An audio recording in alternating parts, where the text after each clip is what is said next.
Don't click this if you like sleeping. I shouldn't be telling you this. Because once you know, you can't know.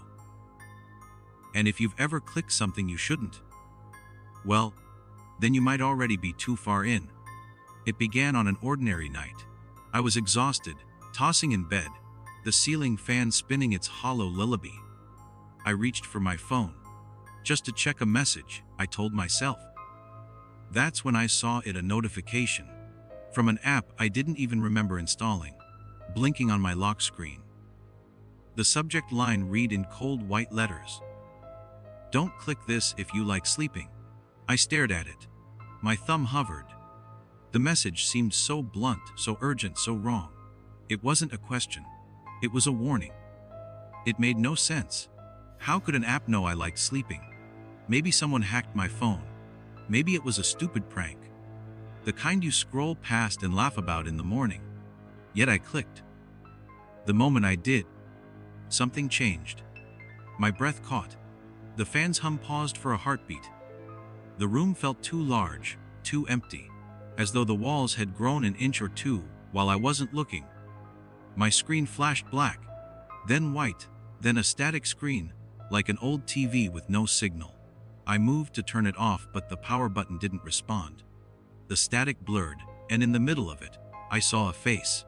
Not my face. My face. Yes, but wrong. The eyes were hollows, the mouth a thin line that flexed too wide. The skin looked stretched. And behind it, the static roiled. It stared at me. I jerked the phone away, hit the home button.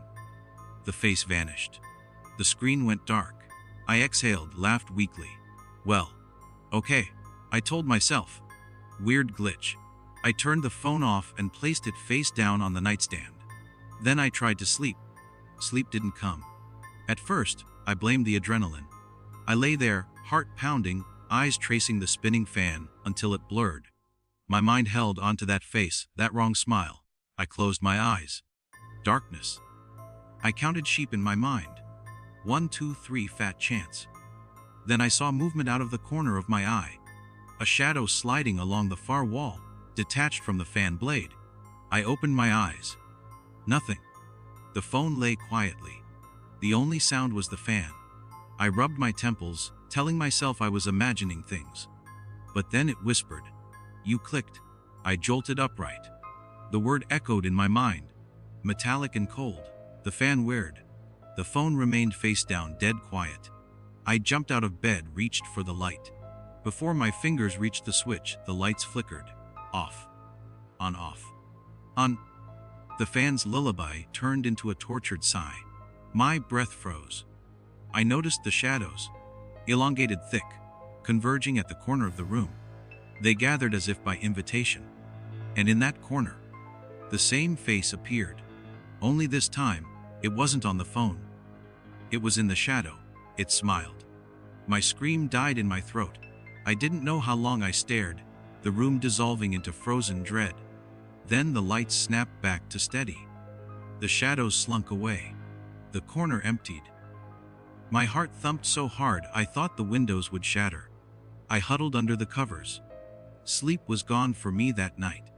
And that's when the real nightmare began. Day 1. The drift. I arrived at work barely awake. The world felt off. Colors drained, voices too loud but distant, smell muted. I kept glancing at my phone, but tried not to think about the message. Don't click this if you like sleeping. My coworkers told me I looked gray. I laughed. They nodded. Everyone has a stressful morning now and then. But in the bathroom mirror, I noticed something. My eyes looked too big. The dark circles were deeper than they should make them. My reflection held something extra. A shadow behind my head, like someone pressed their hand against the glass.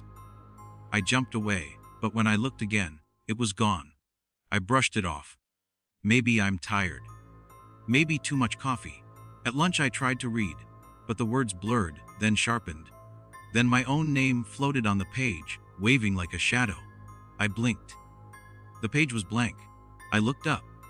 The cafeteria's hum felt far away. At home that night I avoided the phone. I deleted the notification. I even uninstalled the offending app. But the message came back, New icon. New notification. Still awake. I didn't answer. I didn't click.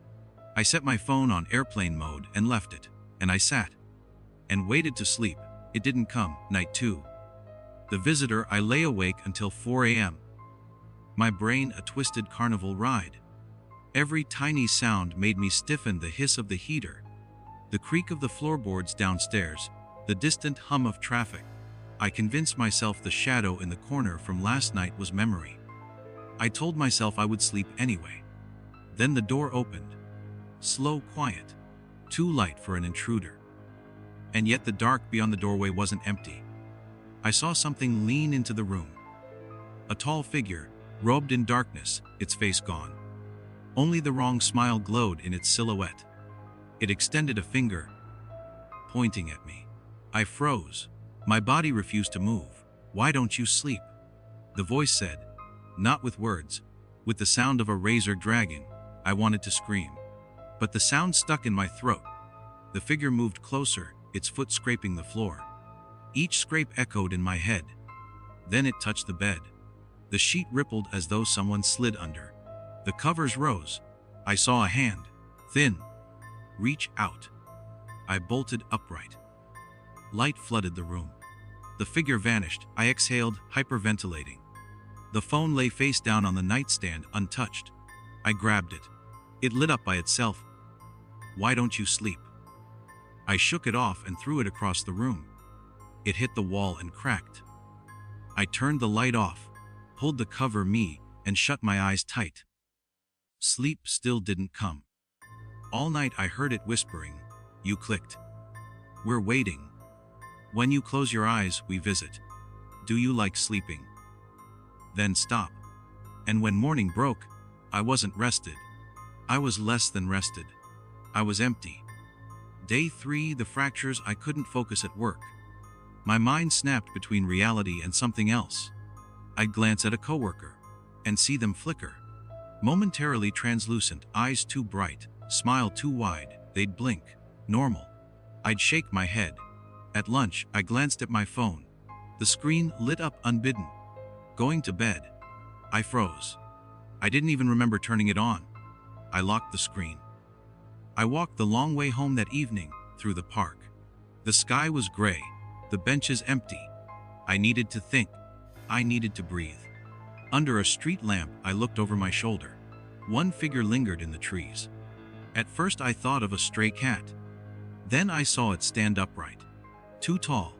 Its head tilted, watching me. I picked up my pace. It matched me step for step. The crunch of leaves behind me sounded like footsteps. I broke into a run. The figure didn't chase. It just followed at the edge of the pool of lamplight behind me. I burst out of the park.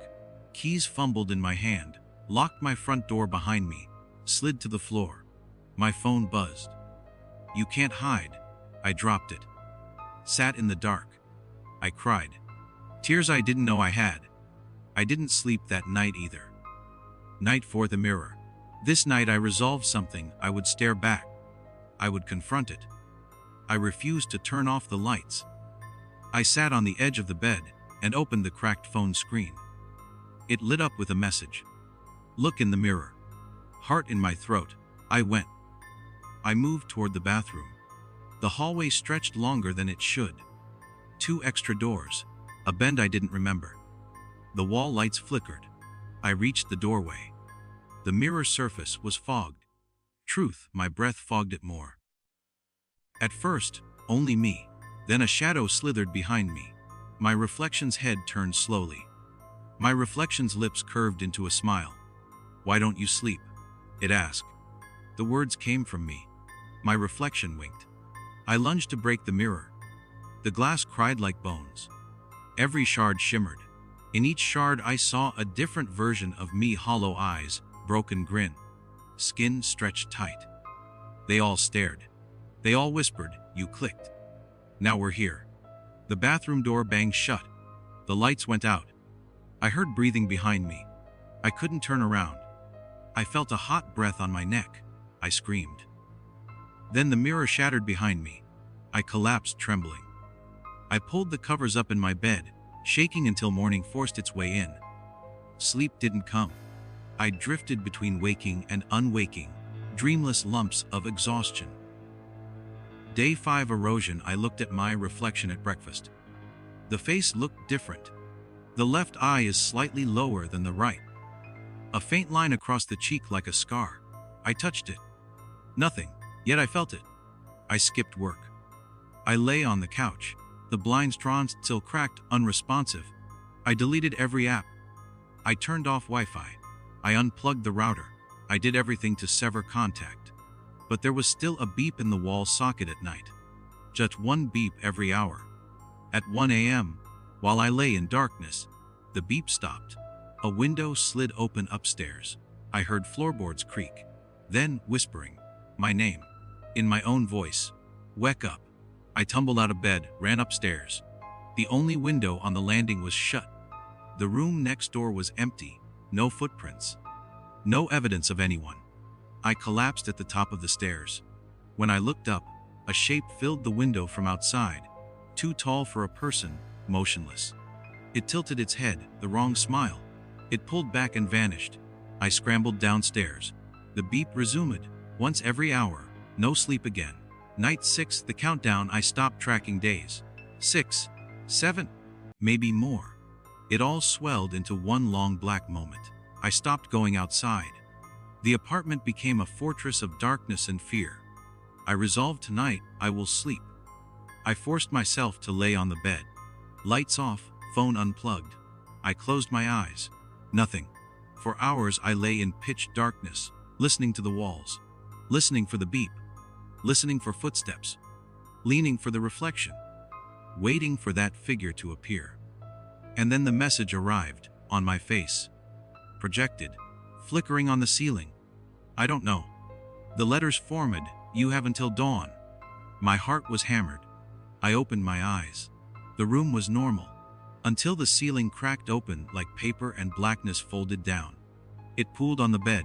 It formed a shape. Me. The wrong me, wearing my clothes, smiling my smile. Don't sleep, it said. Its voice was static. Then all the lights turned on. My phone glowed brighter than sunrise. Every screen in the apartment lit with the phrase, click again. I scrambled. I grabbed the phone. The cracked screen is filled with static. That face, the eyes unblinking. The smile was wide. I closed the app, deleted the app. Powers down, lights flickered out, and I slept. Or thought I did. The after I woke up in darkness, sunlight peeked through the blinds. I blinked. The room was quiet. Too quiet. I touched my phone. Dead. The router unplugged. All devices off. My reflection in the mirror seemed normal. No warping. No shadow. I exhaled, relief. Maybe the nightmare ended. I went to the kitchen, made coffee. My hands trembled. Then the radio clicked on. Static. A voice whispered, you clicked. My blood froze. I slammed the radio off. The whisper followed. Through the walls, through the duct behind the fridge. I heard it. You like sleeping? No, I said aloud. My voice is shaky. The whisper, good. And that's when I began to realize the warning was true. Once you click, even if you try to undo it, you don't return to what you were. Sleep becomes the enemy. Every closed eye is a door. Every mirror, a portal.